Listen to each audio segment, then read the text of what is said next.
Assalamualaikum warahmatullahi wabarakatuh.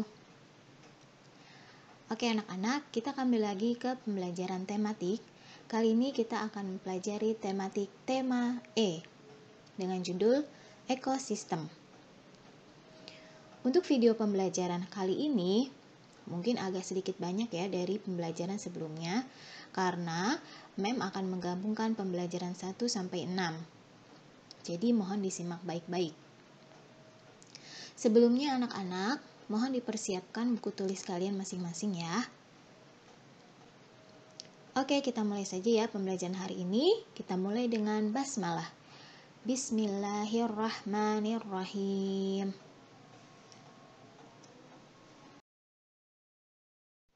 Anak-anak, ini adalah tujuan pembelajaran kita pada hari ini. Dari pembelajaran 1 sampai 6. Bisa dibaca sendiri ya.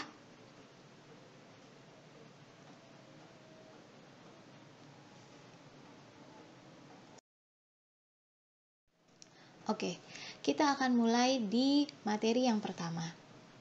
Silakan anak-anak buka buku paketnya, ada di halaman 3. Kali ini kita akan membahas tentang lingkungan hidup. Makhluk hidup memerlukan lingkungan untuk kelangsungan hidupnya. Lingkungan terdiri atas komponen biotik atau makhluk hidup dan komponen abiotik atau benda tak hidup. Setiap komponen memiliki peran masing-masing. Selain itu, setiap komponen juga tidak dapat berdiri sendiri. Komponen biotik dan abiotik saling berhubungan dan saling mempengaruhi.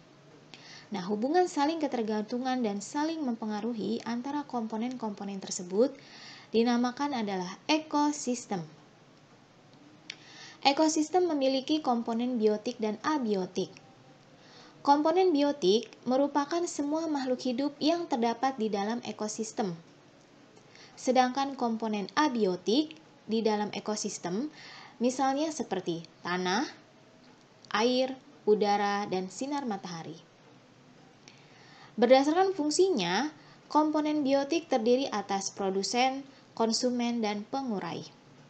Produsen adalah makhluk hidup yang dapat menghasilkan zat makanan sendiri. Konsumen adalah makhluk hidup yang memperoleh makanan dari produsen atau makhluk hidup lain.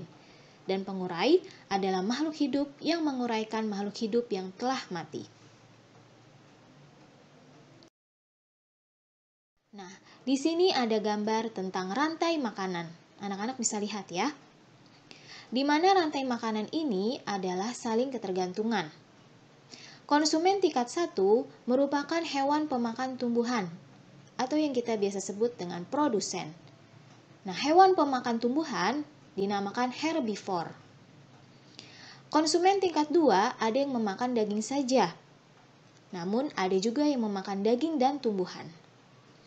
Pemakan daging kita sebut dengan karnivor, sedangkan pemakan daging dan tumbuhan kita sebut dengan omnivor.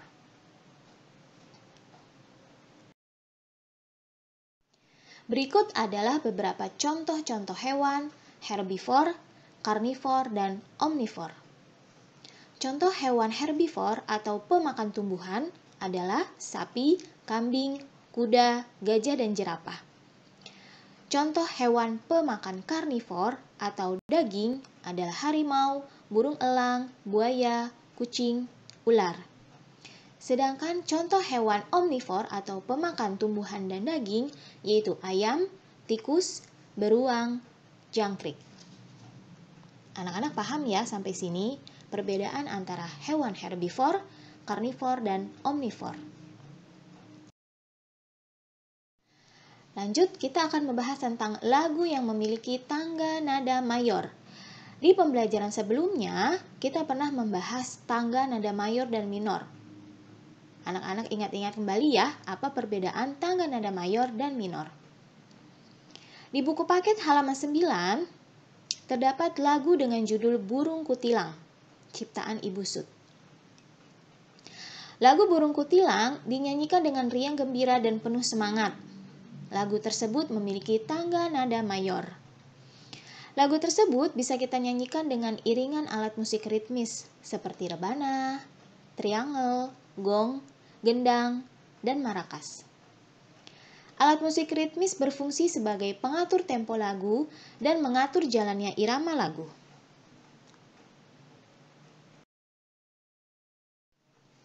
Kita lanjut ke letak geografis Indonesia. Secara geografis, Indonesia terletak di antara dua benua, yaitu benua Asia dan benua Australia. Indonesia juga diapit oleh dua samudra, yaitu Samudra Hindia dan Samudra Pasifik. Di sebelah utara, Indonesia berbatasan dengan negara Malaysia bagian timur, Thailand, Singapura, Vietnam, dan Filipina. Di sebelah selatan, Indonesia berbatasan dengan Australia, Timor Leste, dan Samudra Hindia. Sedangkan di bagian barat, Indonesia berbatasan dengan India. Nah, adapun di sebelah timur, Indonesia berbatasan dengan Papua Nugini dan Samudra Pasifik.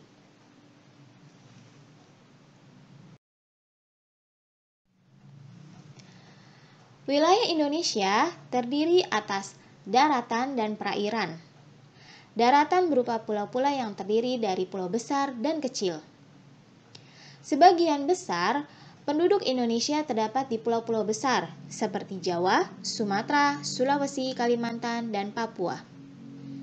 Wilayah Indonesia berbentuk kepulauan, antara lain Kepulauan Riau, Kepulauan Nusa Tenggara, Kepulauan Maluku, dan Kepulauan Bangka.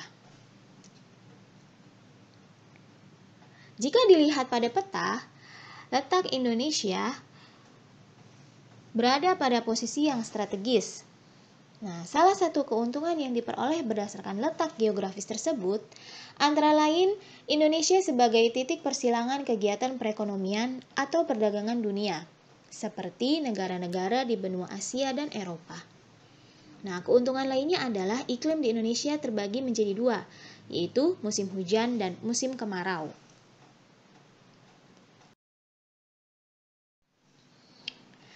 Kali ini Mem akan menjelaskan bagaimana cara menggambar peta Indonesia.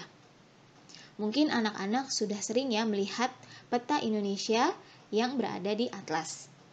Nah, kali ini apa saja sih komponen yang terdapat dalam peta? Ternyata ada 6 komponen yang terdapat dalam peta. Yang pertama ada judul. Judul peta menunjukkan isi peta tersebut. Nah, biasanya terletak di bagian atas peta dan ditulis dengan menggunakan huruf kapital. Kemudian ada skala. Skala peta adalah angka perbandingan antara jarak pada peta dan jarak sebenarnya di permukaan bumi. Yang ketiga ada simbol. Simbol peta terdiri atas simbol garis, titik, dan area. Masing-masing simbol memiliki ciri-ciri yang khusus. Simbol garis digunakan untuk menunjukkan objek seperti jalan dan sungai, sedangkan simbol titik digunakan untuk menunjukkan objek seperti gunung dan ibu kota. Simbol area, yang biasanya dalam bentuk warna, ini bisa berupa luasan, seperti daratan dan lautan. Yang keempat ada garis lintang dan garis bujur. Garis mendatar pada peta yang membagi bumi menjadi bagian utara dan selatan, itu disebut garis lintang. Ingat, membagi bumi menjadi utara dan selatan disebut garis lintang. Sedangkan garis menurun pada peta yang membagi bumi menjadi bagian barat dan timur disebut garis bujur. Garis lintang dan garis bujur menunjukkan posisi astronomis. Yang kelima ada keterangan. Keterangan peta berisi informasi yang terdapat dalam peta, misalnya penjelasan tentang simbol-simbol peta. Dan komponen yang terakhir adalah mata angin. Mata angin digunakan untuk menentukan arah. Biasanya, arah mata angin pada peta menunjukkan ke arah utara. Nah, sekarang anak-anak sudah tahu ya, apa saja komponen yang terdapat dalam peta dan fungsinya seperti apa. Kita lanjut ke materi yang berikutnya, yaitu tentang Sumpah Pemuda. Bisa dibuka di buku paket halaman 14. Indonesia merupakan negara kepulauan yang beberapa wilayahnya dipisahkan oleh perairan. Meskipun begitu, Indonesia tetap bersatu hingga saat ini. Usaha mempersatukan Indonesia yang telah dilakukan oleh para pahlawan tidak mudah, sehingga kita harus menghargainya dengan cara menjaga keutuhan negara Indonesia. Para pahlawan berjasa dalam memperjuangkan kemerdekaan Republik Indonesia. Salah satu perjuangannya adalah melalui Kongres Sumpah Pemuda. Sumpah Pemuda menumbuhkan semangat sebagai tonggak utama dalam sejarah pergerakan kemerdekaan Indonesia. Sumpah Pemuda menumbuhkan semangat bangsa Indonesia untuk menegaskan cita-cita berdirinya negara Indonesia. Kongres Pemuda itu terjadi pada tanggal 27 sampai 28 Oktober 1928. Kongres yang pertama dilaksanakan pada hari Sabtu 27 Oktober 1928 di Gedung Katholike Jongelingenbon. Nah, pada kongres pertama, Sundongo Joyo Puspito selaku ketua PPPI mengharapkan kongres dapat memperkuat semangat persatuan dan kesatuan para pemuda. Muhammad Yamin juga mengungkapkan hubungan antara pemuda dan persatuan. Ada 5 faktor yang dapat memperkuat persatuan Indonesia, yaitu sejarah, bahasa, hukum adat, pendidikan, dan kemauan. Sumpah Pemuda dirumuskan oleh para pemuda. Sumpah Pemuda menjadi landasan para pemuda untuk bersatu. Para pemuda meyakini Indonesia tidak akan merdeka tanpa semangat persatuan di antara bangsanya. Oleh sebab itu, diadakanlah Kongres Sumpah Pemuda 1 dan 2 yang mempersatukan seluruh pemuda di Indonesia.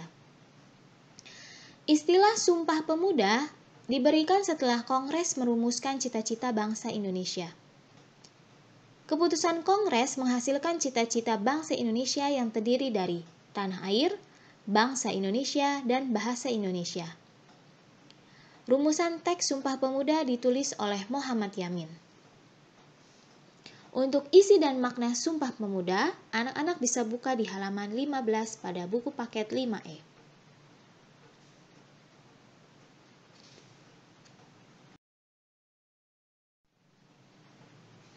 Oke, kita akan membahas materi berikutnya, yaitu Indonesia sebagai negara maritim dan agraris. Di buku paket halaman 18. Indonesia terdiri atas banyak pulau. Antar pulau di Indonesia dihubungkan oleh lautan. Oleh karena itu, Indonesia disebut sebagai negara kepulauan. Nah, sebagai negara kepulauan, Indonesia memiliki wilayah lautan yang lebih luas daripada luas daratan, yaitu 2/3 dari luas wilayah Indonesia berupa lautan. Kondisi geografis Indonesia yang wilayah lautannya sangat luas tersebut menyebabkan Indonesia disebut sebagai negara maritim. Karena luas lautan lebih luas daripada daratan, potensi sumber daya alam kelautan sangat besar. Penduduk yang tinggal di pesisir pantai dapat memanfaatkan potensi tersebut untuk memenuhi kebutuhan hidupnya. Nah, selain sebagai negara maritim, Indonesia juga dikenal sebagai negara agraris. Apa itu negara agraris? Negara yang memiliki areal pertanian yang sangat luas. Indonesia merupakan salah satu negara agraris yang memiliki sumber daya alam yang beragam. Salah satu faktor yang mendukung sektor perikanan dan pertanian Indonesia adalah iklim. Nah, iklim di Indonesia yaitu ada 2, musim hujan dan musim kemarau.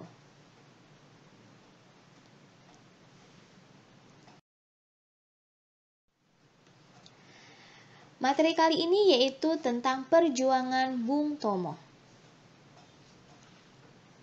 Di sini ada beberapa poin, Mem Suci ringkas saja ya.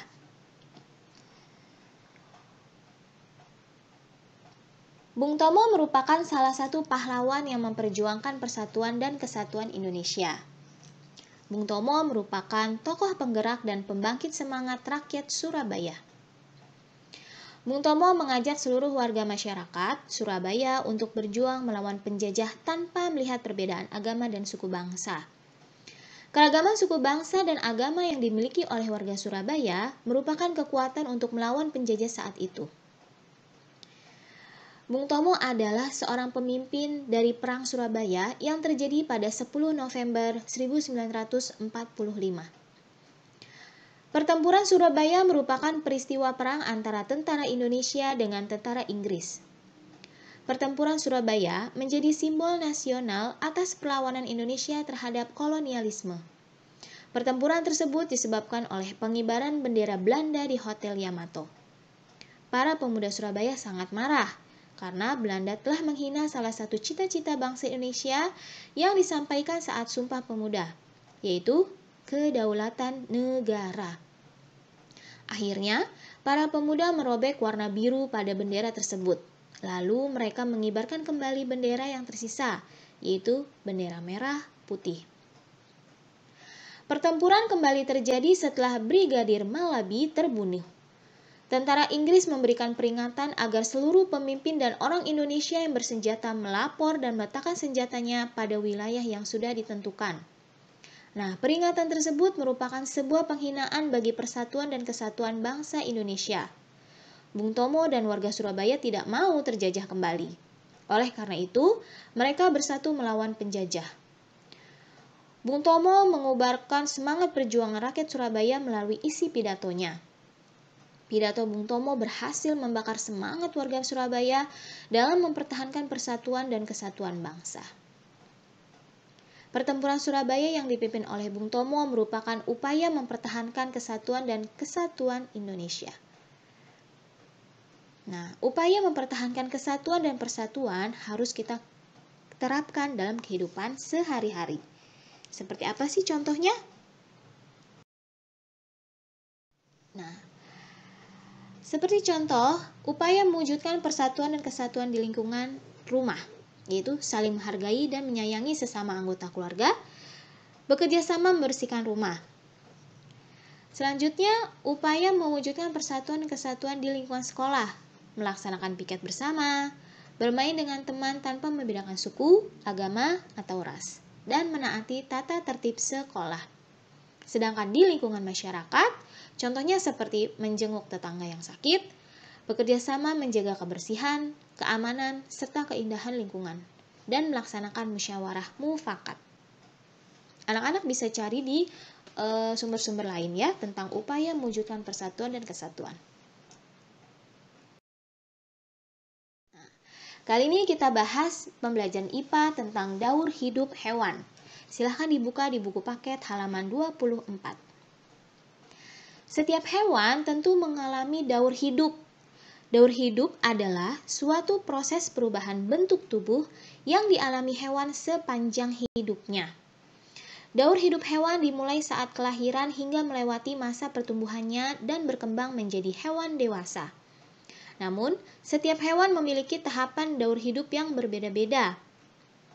Berdasarkan perubahan bentuk tubuhnya, daur hidup hewan dibedakan menjadi dua, yaitu daur hidup dengan perubahan bentuk dan daur hidup tanpa mengalami perubahan bentuk. Perubahan bentuk dalam daur hidup hewan disebut metamorfosis. Dan metamorfosis ini juga terbagi menjadi dua, metamorfosis sempurna dan tidak sempurna. Metamorfosis sempurna adalah perubahan bentuk dalam daur hidup hewan yang sangat berbeda dari waktu ke waktu, sesuai tahap perkembangannya. Contohnya di sini adalah kupu-kupu, nyamuk, dan lalat. Sedangkan metamorfosis tidak sempurna adalah perubahan bentuk dalam daur hidup hewan yang tidak terlalu berbeda pada setiap perkembangannya. Nah, hewan yang mengalami metamorfosis tidak sempurna dalam daur hidupnya, contohnya ada capung, belalang, dan kecoa.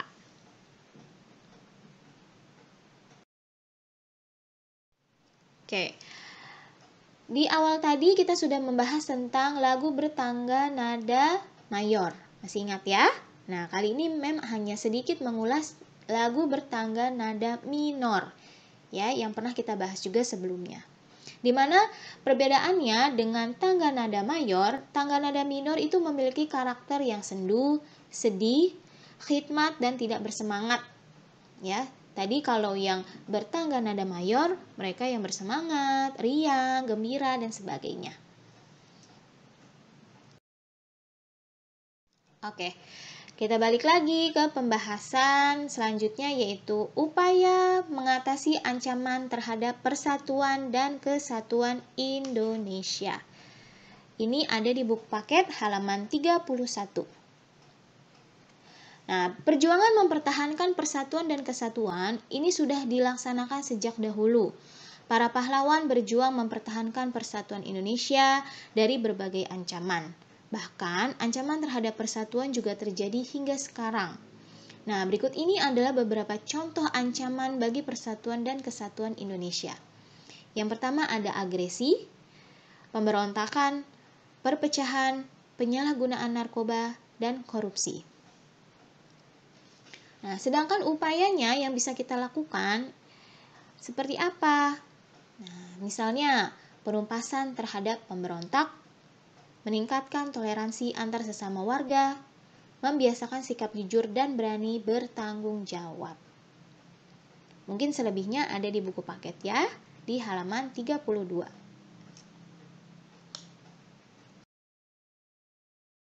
Oke anak-anak, sekian pembahasan di subtema 1 dari PB1 sampai PB6.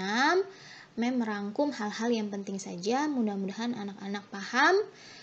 Dan jangan lupa tetap dibaca bukunya ya. Nanti akan ada latihan soal yang harus anak-anak kerjakan. Oke, tetap semangat dan jaga kesehatan. Semoga kita cepat segera bisa kembali lagi belajar di sekolah ya. Jangan lupa say hamdalah. Alhamdulillahirabbil alamin. Wassalamualaikum warahmatullahi wabarakatuh.